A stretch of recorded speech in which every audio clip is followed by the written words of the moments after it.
ادامه بخش چهره‌های ماندگار. عبدالرحمن جامی پیشوای حوزه علمی و ادبی ماوراءالنهر و خراسان.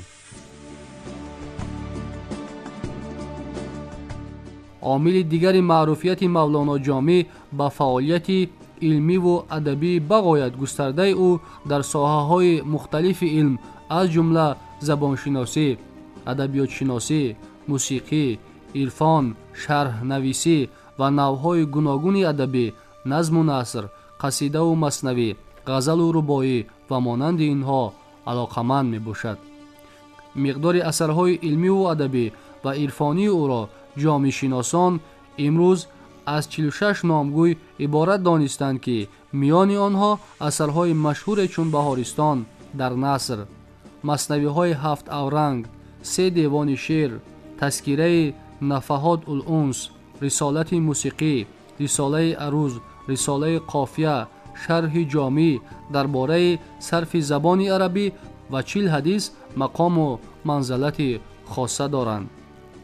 همزمان با این کتاب و رساله های مشهور عبدالرحمن جامی از قبیل نفحات الانس، 40 حدیث، شرح رباعیات، رساله سخنان خواجه پارسا، شرح 2 بیت مثنوی و غیره از منبع‌های مهم بوده در تحقیق تاریخ تصوف و مسائل نظری آن دارای اهمیت مخصوص می باشند.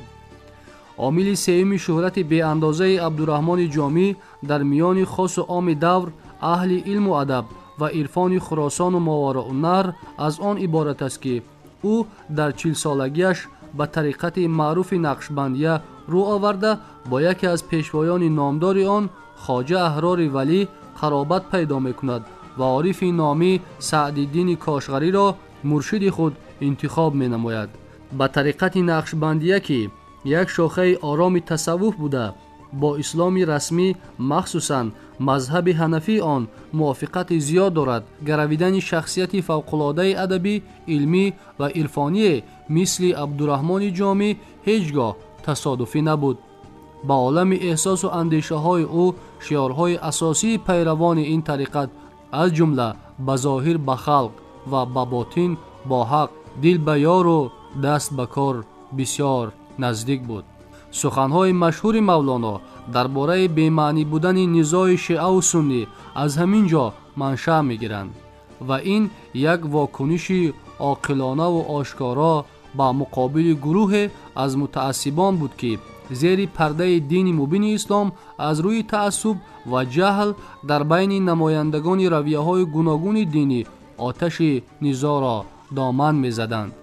عبدالرحمن جامی همچون شاعر، دانشمند و عارف نامی غیر منطقی و بی اساس و دلیل بودن نظر چنین شیخان و فقیهان متعصب دور را با دلیل‌های منطقی و شرعی اثبات نموده به همه چیز از روی عقل و دانش و رعایت حد اعتدال می‌نگریست و از همین دیدگاه بها می‌داد.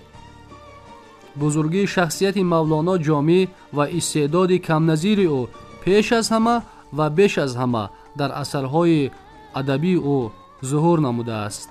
بهارستان، 7 اورنگ و دیوان شاعر از جمله شاهکاری‌های ادبیات کلاسیکی تاجیکی فارسی میباشند و عبدالرحمن جامی با استعداد فوق‌العاده خویش در پایه سنت‌های عالی و جهان شمول ادبیات کلاسیکی تاجیک و فارس مکتب علمی و ادبی خویش را به وجود آورد.